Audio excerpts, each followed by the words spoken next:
kolongolanga Sende yo sende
bana pesa ntango tozo pesa ntango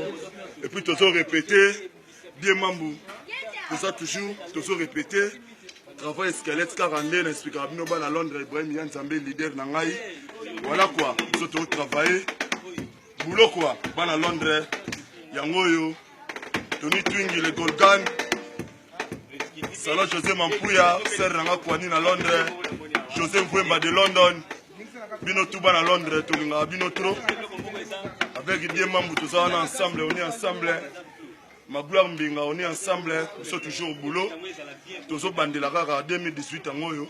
to coach asumo ba place sika yango to beta no ba plan biso et puis ba place sika boyo kango po biso to message ko créer donc tout ça na dictionnaire ya banzembo ya ba cri talaka bana pesa ntango donc kitoko on est ensemble donc tozo travailler toujours